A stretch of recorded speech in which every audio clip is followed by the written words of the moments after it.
සුබ දවසක් වේවා ඔබ සියලු දෙනාටම. ඕපන් බිබ්ලියෝ ලයිබ්‍රරි ඔටෝමේෂන් සොෆ්ට්වෙයාර් එක ගැන මම අරගෙන එන තුන්වෙනි වීඩියෝ එක තමයි මේ. එතකොට මේ වීඩියෝ එකෙන් මම අද ඔයගොල්ලොත් එක්ක බෙදා හදාගන්න යන්නේ කොහොමද පුස්තකාල පද්ධතියට පුස්තකාල සමාජිකයෙක් ලියාපදිංචි කරන්න කියලා. එතකොට දැන් ඔයගොල්ලෝ දන්නවා මේ සොෆ්ට්වෙයාර් එකට කොහොමද Apache control panel එක ස්ටාර්ට් අප් කරලා මේ වෙබ් බ්‍රවුසර් එකෙන් කොහොමද සොෆ්ට්වෙයාර් ගන්න කියලා මම දැන් ඒක ගැන කතා කරන්නේ ඒ පිළිබඳව ඔයගොල්ලෝ හොඳටම දන්න නිසා. ඒකට මම මෙතෙන්දී ඔයගොල්ලන්ට පෙන්නන්න යන්නේ කොහොමද සමාජිකයෙක් ලියාපදිංචි කරන්න කියලා. මේක මතක තියාගන්න ඕනේ අපි පුස්තකාල කාර්ය මණ්ඩලය කෙනෙක් අපි මේකට ලියාපදිංචි කරනවා නම් එයා ඇඩ්මින් පැනල් එකේ ස්ටාෆ් ඇඩ්මින් යටතේ තමයි එයාව රෙජිස්ටර් කරන්න ඕනේ. පුස්තකාල සමාජිකයෙක් ලියාපදිංචි කරනවා නම් අපි මෙන්න මේ සර්කියුලේෂන් ටැබ් එකට තමයි යන්න ඕනේ. එතකොට සර්කියුලේෂන් ටැබ් එකේ මෙතන වම් අත පැත්තේ පැනල් එකේ new member කියලා තියෙනවා. new member ක්ලික් කළාට පස්සේ අපිට අලුත් සමාජිකයෙක් ලියාපදිංචි කරන්න ඕනේ. එයාගේ details දාන්න ඕනේ. ෆෝම් එක ඕපන් වෙනවා. එතකොට අතර මේක හරිම සරලයි. මේකෙදි තියෙන්නේ අදාළ පුස්තකාල සමාජ්‍යත්වයේ ලබා ගන්නා පාඨකයාගේ ඩීටේල්ස් ටික මේකට ෆිල් කරලා සබ්මිට් කරන එක. ඉස්සෙල්ලාම කාඩ් නම්බර් එක තමයි දාන්න ඕනේ. කාඩ් නම්බර් එක කියලා කියන්නේ පුස්තකාල සමාජික අංකය. දැන් මේක පාසල් පුස්තකාලයක වගේ නම් අපිට ගන්න පුළුවන් දරුවගේ ඉන්ඩෙක්ස් නම්බර් එක. එතකොට මහජන පුස්තකාලයක වගේ නම් පුස්තකාලය එයාගේ සමාජික අංකය ගන්න පුළුවන්. මම සාම්පල් නම්බර් එකක් මේ විදිහට දෙන්නම්. ඊට පස්සේ ෆස්ට් නේම් එක සමාජිකයාගේ නමේ පළමු නම අපිට මේ එන්ටර් කරන්න පුළුවන්. ඊට පස්සේ ලාස්ට් නේම් එක මේලිං ඇඩ්‍රස් එක මේ සමාජිකයාගේ මොකක්ද කියන එක එන්ටර් කරන්න ඕනේ. ඊට පස්සේ ඊමේල් ඇඩ්‍රස් එක මේක ඊමේල් ඇඩ්‍රස් එක අපි එන්ටර් කරන්න ඕනේ. ඊමේල් ඇඩ්‍රස් එකක් නැතිනම් අපිට හදාගත්තු සාම්පල් ඊමේල් ඇඩ්‍රස් එකක් මොන හරි library123@gmail.com වගේ සාමාන්‍යයෙන් පොදුවේ හදාගත්තු ඊමේල් ඇඩ්‍රස් එකක් අපිට මේකට පාවිච්චි කරන්නත් පුළුවන්. ඊට පස්සේ සමාජිකයාගේ වැඩිදුර විස්තර අපිට සමාජිකයා සම්බන්ධ කරගන්න පුළුවන් විස්තර වෙන අපි සමාජිකයාගේ ගෙදර එයාගේ මේ සාමාන්‍ය කන්ටැක්ට් කරගන්න පුළුවන් ටෙලිෆෝන් අංකේ. ඊට පස්සේ පබ්ලික් ලයිබ්‍රරි එක වගේ නම් එයා රැකියාව කරන තැන ටෙලිෆෝන් අංකේ පාවිච්චි කරන්න පුළුවන්. ඊට පස්සේ password creation by email කියලා අපි මේක ක්ලික් කරනවා නම් අපි මේ දීලා තියෙන ඊමේල් ඇඩ්‍රස් එකට ලින්ක් එකක් එනවා. එතනින් තමයි මේ පාඨකගේ මේ පාස්වර්ඩ් එක ක්‍රියේට් කරගන්න ඕනේ. එහෙම නැත්නම් අපිට මේ පාස්වර්ඩ් කියන තැන අපිට මෙතන පාස්වර්ඩ් එක දීලා ඉවර වෙලා රිපීට් පාස්වර්ඩ් තැනත් ඒ පාස්වර්ඩ් එකම දෙන්න පුළුවන්. ඊට පස්සේ මම මෙතන NIC නම්බර් එක කියලා මම ෆීල්ඩ් එකක් ඇත්තටම ඇඩ් කරගත්තා. මේ ෆීල්ඩ් එක මම ඇඩ් කරගත්තේ ඔයගොල්ලන්ට මතක ඇති මගේ දෙවෙනි වීඩියෝ එක බැලුවා නම් ඇඩ්මින් පැනල් එකේ මෙතන member field කියලා තියෙනවා. member fields වල අපි මෙන්න මේ හදාගත්තු මෙතන අපිට පුළුවන් add new custom fields ගිහිල්ලා අපිට මෙතන ඕන තරම් fields හදා ගන්න පුළුවන්. මෙන්න මේ හදාගත්තු fields ටික තමයි මෙතන මේ application එක fill කරන තැනදී මේ අපිට මේ මෙතන appear වෙන්නේ. එතකොට අපිට මේ මෙතෙන්ද අපිට මේ අවශ්‍ය details ටික අපිට දාන්න පුළුවන්. ඊට පස්සේ ඉස්කෝලේ ගැන ඉස්කෝලේ ග්‍රේඩ් එක දාන්න පුළුවන්. ස්කූල් ටීචර් වගේ එහෙම එතන අපි මේ මෙතන දාලා තියෙන ෆීල්ඩ්ස් ටික තමයි එන්නේ. දැන් අපිට මීට අමතරව මෙතෙන්ද අපිට අවශ්‍ය නම් දෙමව්පියන්ගේ නම, ගාර්ඩන්ගේ නම ඒ විදිහට අපිට ඕන තරම් ෆීල්ඩ්ස් ප්‍රමාණයක් මෙතන ඇඩ් කරගන්න පුළුවන්. මේ මෙතන ඇඩ් කරගන්න ෆීල්ඩ්ස් ටික ඔක්කොම මේ ෆෝම් එකේදී ඩිස්ප්ලේ වෙනවා. එතකොට අපිට මේ මෙම්බර්ෂිප් එක ඉවර වෙන දවස මෙතන දාන්න පුළුවන්. හැබැයි ඉවර වෙන දවස දාන්න ඕනේ මෙන්න මේ අවුරුද්ද, මාසය සහ දිනය කියන ෆෝමැට් එකට තමයි මේක දාන්න ඕනේ. ඊට පස්සේ මෙතන ක්ලාසිෆිකේෂන් යටතේ මේ සමාජිකයාගේ මොන සමාජික කාණ්ඩයටද මෙයා ඇතුළත් වෙන්නේ කියලා අපිට දාන්න පුළුවන්. මෙතනත් මේ මෙන්න මේ සමාජික කාණ්ඩ ටික අපි මේ ඇතුළත් කරන්නේ ඇඩ්මින් වල අපි දානවා මේ member types කියලා තියෙනවා. මෙන්න මේ member types වලට එකතු කරන මේ කැටගරිස් ටික තමයි මේ මෙතෙන්දී අපිට මේ drop down menu එකේදී පෙන්වන්නේ. මම children කියලා මේක දෙන්නම්.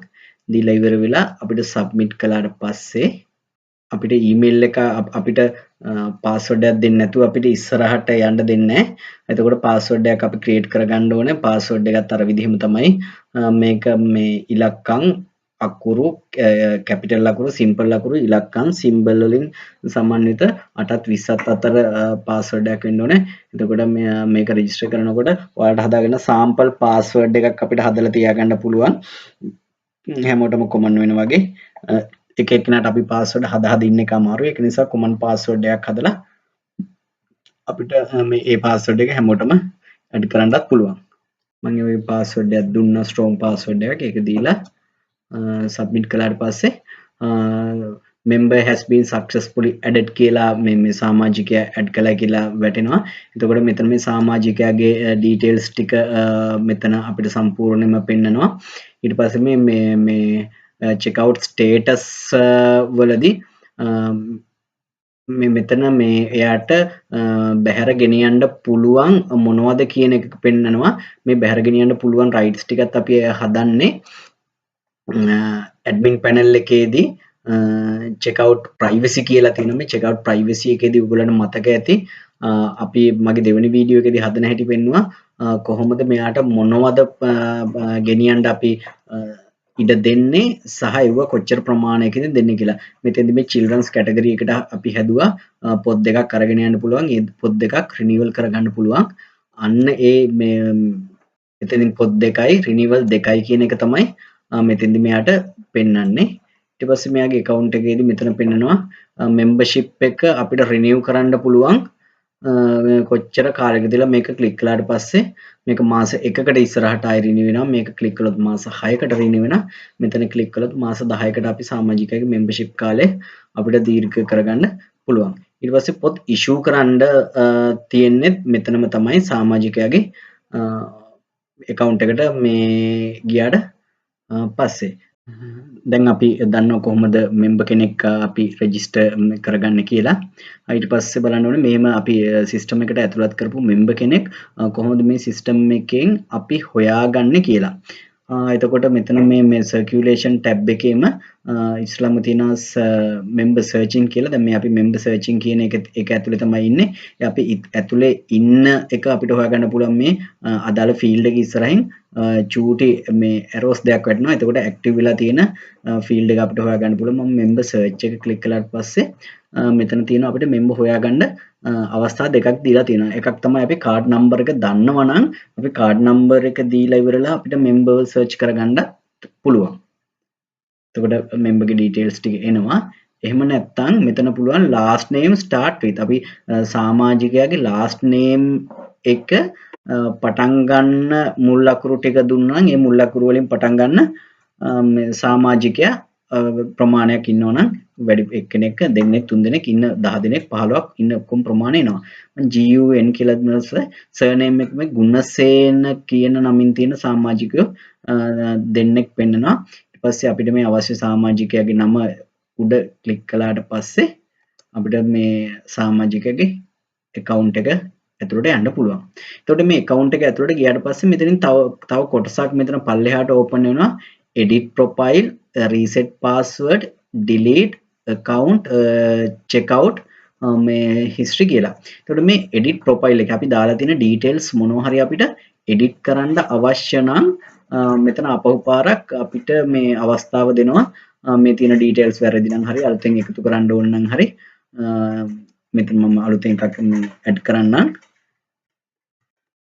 දාලා අපිට submit කරන්න පුළුවන්. එතකොට අපිට අලුතින් දාපු field එක මෙතන display වෙනවා. ඊට පස්සේ password එක අපිට අපි දීපු password එක reset කරන්න ඕන නම් අපිට මෙතනත් password reset කරන්නත් අපිට අවස්ථාවක් දෙනවා. ඒකත් අර වගේමයි අර වගේ strong password එකක් දීලා අලුත් password එක දීලා ඒක repeat කරලා අපිට password එක reset කර ගැනීමේ හැකියාවකුත් තියෙනවා. ඊට පස්සේ අපිට මේ සමාජිකයාගේ account එක delete කරන්න අවශ්‍ය නම් මෙතන delete කරන්නත් අවස්ථාව දීලා තියෙනවා. එතකොට මෙතෙන්දී හැබැයි මේක verify කරන්න අහනවා delete කරන්න ඕනේද නැද්ද කියලා. එතකොට මේක ඩිලීට් ක්ලික් කළොත් අපිට මේ සමාජික සිස්ටම් එකෙන් සම්පූර්ණයෙන්ම ඩිලීට් කරලා අයින් කරලා දාන්න පුළුවන්. ඊළඟට තියෙන්නේ account. මේ account එකේ තමයි අපි සමාජිකයට දඩ මුදලක් ගෙවනකොට මේ දඩ මුදල ගෙවීමේ කටයුතු කරන්නේ මෙන්න මේ account මේ එක හරහා. ඒකට මෙතෙන්දී අපිට අහනවා මේ transaction type එක මොකද්ද, payment එකක්ද, charge එකක්ද, credit එකක්ද කියලා. අපි සාමාන්‍යයෙන් charge එකක් තමයි අය කරන්නේ. ඒකට description එක මොකද්ද මේක අපිට දාන්න පුළුවන් මේ fine charges කියලා amount එක දාලා මෙතන add කළාට පස්සේ මේ සමාජිකයාගෙන් ඒ දඩ මුදල අඩු වෙලා යනවා. ඊට පස්සේ මේ checkout history එක තමයි අන්තිමටම තියෙන්නේ. එතකොට checkout history එකේදී මේ සමාජිකයා මේ system එකෙන් පොත් අරගෙන යන්න පටන් ගත්ත දවසේ ඉඳන් එයාගේ issue කරපු පොත්, return කරපු පොත්, issue කරගත්තේ කවද්ද, return කරගත්තේ කවද්ද, ඒ details ටික සියල්ලම මෙතන මේ circulation history එක යටතේ පෙන්නනවා. දැනට මෙතන මුකුත් අපි මේ සමාජිකයට පොත් issue කරලා return කරලා නැති නිසා එතන මෙතන history එකක් මෙයාගේ පෙන්වන්නේ නැහැ.